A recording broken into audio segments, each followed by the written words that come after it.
Hello friends, আমি সুজাউদ্দিন। আপনারা দেখছেন বাংলা এসটিউফ ইউটিউব চ্যানেল। আপনারা প্রায় সবাই জানেন যে 29/6 ওয়েস্ট বেঙ্গল লেডি কনস্টেবলের রিক্রুটমেন্টের পরীক্ষা হয়ে গেছে। এই পরীক্ষায় যে সমস্ত রিজনিং অর্থাৎ জিআই জেনারেল ইন্টেলিজেন্সের কোশ্চেনগুলি এসেছিলো সেগুলি আমি সলভ করতে চলেছি। ওয়েস্ট বেঙ্গল পুলিশে এখনও 3টি রিক্রুটমেন্ট বাদ আছে, 2টি এসআই রিক্রুটমেন্ট এবং একটি কনস্টেবল রিক্রুটমেন্ট। তো যারা এই রিক্রুটমেন্টের পরীক্ষা দেবেন তাদের জন্য কিন্তু এটি অবশ্যই একটি হেল্পফুল ভিডিও হবে। আপনারা কন্টিনিউ ভিডিওটি দেখতে থাকুন, সম্পূর্ণ ভিডিওটি দেখুন, তাহলে মোটামুটি ভালো বুঝতে পারবেন। নোটিশ বোর্ডে আপনারা স্পষ্টতই দেখতে পাচ্ছেন যে 29/7 এসআইয়ের পরীক্ষা, 26/8 এসআইয়ের পরীক্ষা এবং 23/9 রয়েছে কনস্টেবল রিক্রুটমেন্টের পরীক্ষা। বন্ধুরা, ভিডিওর মূল বিষয়ে যাওয়ার আগে আপনাদের বলে নিই, যারা বাংলা এসটিউব চ্যানেল নতুন, যারা বাংলা এসটিউব চ্যানেলকে এখনও সাবস্ক্রাইব করেনি, তারা অবশ্যই ভিডিওর নিচে ডান পাশে লাল সাবস্ক্রাইব বোতামটিকে টাচ করুন এবং সঙ্গে বেল আইকনটি অন করে দিন, যাতে পরবর্তী ভিডিওগুলোর নোটিফিকেশন সবার আগে আপনাদের কাছে পৌঁছায়। আর বন্ধুরা, ভিডিওটি ভালো লাগলে অবশ্যই একটি লাইক করবেন। তো বন্ধুরা, চলুন শুরু করা যাক। দেখুন, প্রথমে একটি দিক নির্ণয়ের মেন্টাল এবিলিটি রয়েছে, যেটিতে বলা হয়েছে এর ঘর থেকে হাসপাতাল 12 কিমি পূর্ব দিকে অবস্থিত, তার স্কুল হাসপাতাল থেকে 5 কিমি দক্ষিণ দিকে অবস্থিত হলে এর ঘর থেকে স্কুলের মধ্যে ন্যূনতম দূরত্ব কত? তো দেখেন বন্ধুরা, এই টাইপের মেন্টালিটিগুলি আমরা কি করব, একটি ছবির আকারে প্রথমত প্রকাশ করব, তারপরে যে ডিস্টেন্সটা হবে সেটি নির্ণয় করব। তো বন্ধুরা দেখেন, আমি পূর্ব পশ্চিম উত্তর দক্ষিণ লিখে নিলাম, তারপরে ডাইরেকশনটা ঠিক করলাম। হাসপাতাল পূর্ব দিকে হচ্ছে 12 কিলোমিটার এবং তার স্কুল হাসপাতাল থেকে দক্ষিণ দিকে 5 কিলোমিটার। এবারে বলা হয়েছে ঘর এবং স্কুলের ন্যূনতম দূরত্ব কত। তো দেখেন, এখানে ডবল তীরচিহ্ন দিয়ে দেখানো হলো, এই ডিস্টেন্সটা আমাদের নির্ণয় করতে হবে। তো বন্ধুরা দেখেন, এখানে চিত্রটি যে আকার নিয়েছে সেটি একটি সমকোণী ত্রিভুজের আকার নিয়েছে এবং সমকোণী ত্রিভুজের একটি সূত্র আছে, সেটি হচ্ছে অতিভুজের দৈর্ঘ্য নির্ণয়, অর্থাৎ বড় বাহুটির দৈর্ঘ্য নির্ণয় করতে গেলে রুট ওভার দ্য লম্ব স্কোয়ার প্লাস ভূমি স্কোয়ার করতে হয়। এই ক্ষেত্রে আমরা করতে পারি root over the 12 square plus 5 square. Calculation করলে দাঁড়াবে রুট ওভার দ্য 169 এবং 169 বর্গমূল 13, অর্থাৎ সি উত্তর 13। পরের কোশ্চেন রয়েছে নিম্নলিখিত চিত্রে কতগুলি বর্গক্ষেত্র আছে। দেখুন, এই টাইপের কোশ্চেনগুলোতে আমাদের দৃষ্টিশক্তির উপর ডিপেন্ড করে। আমি যদি এখানে গুনি তাহলে আমার বর্গক্ষেত্র বেরোবে উপরেরটা ধরে 1টা, নিচে 4টা, 5টা আর ভিতরে একটা 6টা আর গোড়াটাই একটা 7টা। এখানে 7টা বর্গমূল টোটাল রয়েছে। আপনারাও ঠিকভাবে গুনে দেখবেন, 7টাই সম্ভবত বেরোবে। তো উত্তর হচ্ছে 7। চলে আসি পরের প্রশ্নে। পরের প্রশ্নে রয়েছে নিম্নলিখিত চিত্রে প্রশ্নবোধক চিহ্নে কোন ছবিটি বসবে। বন্ধুরা, এই টাইপের প্রশ্নে ভুল উত্তর কিন্তু অনেক সময় হয়ে যেতে পারে। ভালো করে ছবিটি পর্যবেক্ষণ না করলে কিন্তু ভুল উত্তর হবেই। এই ক্ষেত্রে 3 নম্বর উত্তরটি হবে, কারণ আপনারা দেখতে পাচ্ছেন উপর দিকে ত্রিভুজ আকৃতি এবং নিচের দিকে ত্রিভুজ আকৃতি হবে এবং দু সাইডে পশ্চিম দিকে এবং পূর্ব দিকে বর্গ আকার রয়েছে। এই ক্ষেত্রে আপনারা রাপে ছবিটি আঁকাতে পারেন এবং একে ভালো করে দেখতে পারেন। উত্তর কিন্তু 3 নম্বরটি হবে। পরের প্রশ্নে চলে আসি। পরের প্রশ্নে বলা হয়েছে প্রশ্নবোধক চিহ্নে কোন সংখ্যাটি বসবে। বন্ধুরা, এই টাইপের প্রশ্নগুলিতে আমাদের একটি হিসাব করতে হয়। দেখেন, এখানে একটি ছক আছে, সেই ছকের উপরে 9, তারপরে 12, তারপরে 18 এবং উপরে প্রশ্নবোধক চিহ্ন রয়েছে। এবং এখানে লক্ষণীয় বিষয় যে 9, 12, 18 এখানে যে সংখ্যাগুলি বেড়েছে, 9 থেকে যে 12, 18 বেড়েছে, এখানে কিন্তু একটি নির্দিষ্ট নিয়ম মেনে বেড়েছে। দেখেন, 9-এর সঙ্গে 3 যোগ করে 12 হয়েছে, 12-এর সঙ্গে 6 যোগ করে 18 হয়েছে এবং 18-এর সঙ্গে 9 যোগ করতে হবে, আরও 3 বাড়াতে হবে, বাড়িয়ে যত হবে সেটাই হচ্ছে উত্তর। তো 18-এর সঙ্গে যদি আমরা 9 যোগ করি তাহলে উত্তর হচ্ছে 27, অর্থাৎ বাড়লো হচ্ছে 3, 6, 9, এইভাবে বেড়েছে। চলে আসি পরের প্রশ্নে। রয়েছে নিম্নলিখিত চিত্রে প্রশ্নবোধক চিহ্নে কোন ছবিটি বসবে। বন্ধুরা, এক্ষেত্রে দেখেন যে আমরা কয়েকটি পরপর জিআই সলভ করলাম। এক্ষেত্রে দেখেন যে একই টাইপের প্রশ্ন কিন্তু বারবার আমরা দেখতে পাচ্ছি।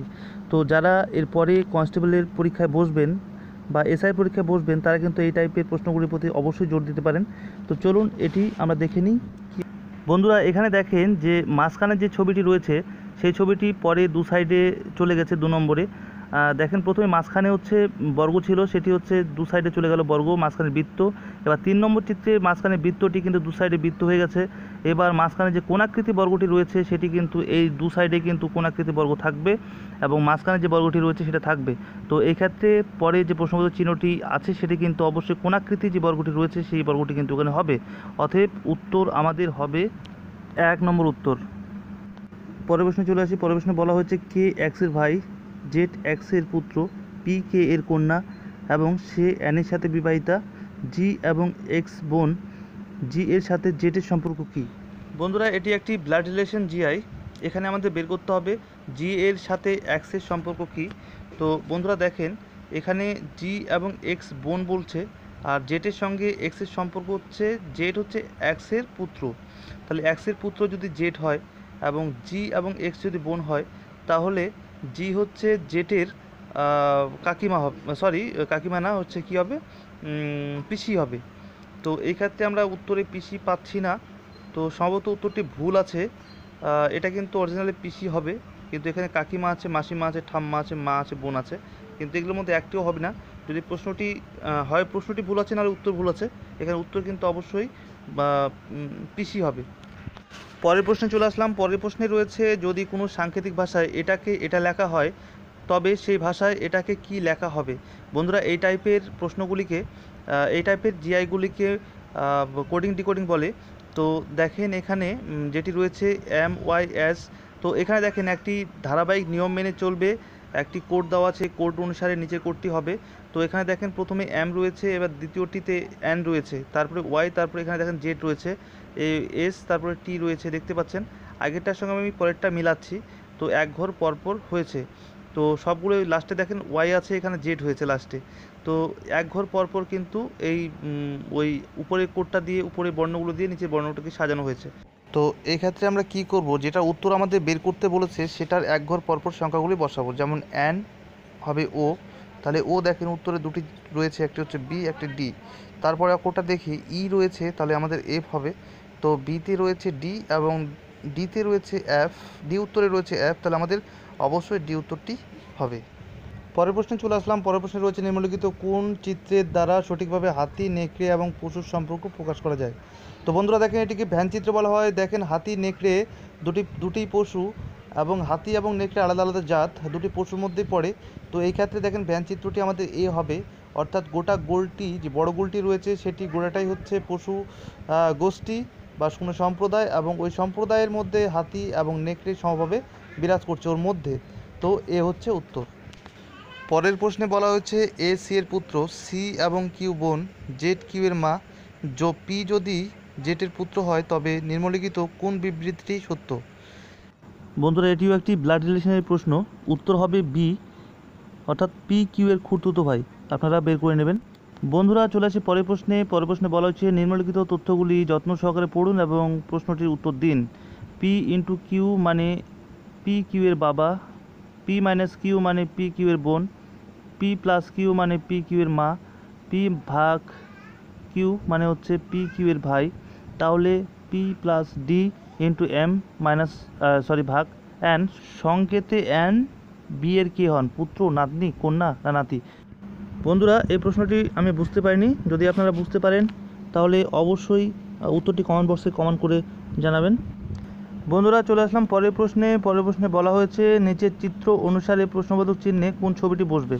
বন্ধুরা দেখেন, এখানে একটি মানুষের মাথার আইকন দেওয়া আছে, এবং আইকনটি মোটামুটি 45 ডিগ্রি কোণে হেলে গেছে। প্রথমটা সোজা রয়েছে, তারপরে 45 ডিগ্রি কোণ হেলেছে, তারপরে আবার 45 ডিগ্রি কোণ হেলেছে, মানে 90 ডিগ্রি কোণে, তারপরে আবার 45 ডিগ্রি কোণ হেলেছে। তার প্রশ্নবোধক চিহ্ন যেখানে রয়েছে সেখানে যেটা হবে সেটা নিশ্চয়ই বুঝতে পারছেন, যে একদম চোখ দুটি নিচে থাকবে, অর্থাৎ 3 নম্বর উত্তরটি হবে। 3 নম্বর উত্তরটি হবে। 3 নম্বরে আমাদের উত্তর রয়েছে বি। পরের প্রশ্নে বলা হয়েছে, নিচে ছবিটিতে কতগুলি আয়তক্ষেত্র আছে? বন্ধুরা দেখেন, এখানে দৃষ্টিশক্তির উপর ডিপেন্ড করে আপনারা এটি নির্ণয় করবেন। এখানে 9টি আয়তক্ষেত্র রয়েছে, আপনারা ভালো করে গুনবেন, 9টি বেরোবে। পরের প্রশ্নে চলে আসলাম। বলা হয়েছে, নিম্নলিখিত চিত্র অনুসারে প্রশ্নবোধক চিহ্নে কোন সংখ্যাটি বসবে? বন্ধুরা দেখেন, এই জিআইএ যেটা বলা হয়েছে, এখানে 9 উপরে 27 54 রয়েছে। তো এখানে 3 গুণ, পরেরটা 6 গুণ হয়েছে। যেমন 3 লং 27, 6 লং 54, 3 14 42, 6 14 84। এখানে উত্তর প্রশ্নবোধক চিহ্নে 3 7 21 হবে, আর 3 6 7 42 এখানে হয়েছে, অর্থাৎ উত্তর হচ্ছে 21। এখানে 3 গুণ প্রথমে, তারপর 6 গুণ হয়েছে। বন্ধুরা, ভিডিওটি আপনাদের জন্য একটু হেল্পফুল হলে অবশ্যই ভিডিওতে লাইক করবেন, আর আপনাদের বন্ধুবান্ধবদের মধ্যে অবশ্যই বেশি বেশি করে শেয়ার করবেন।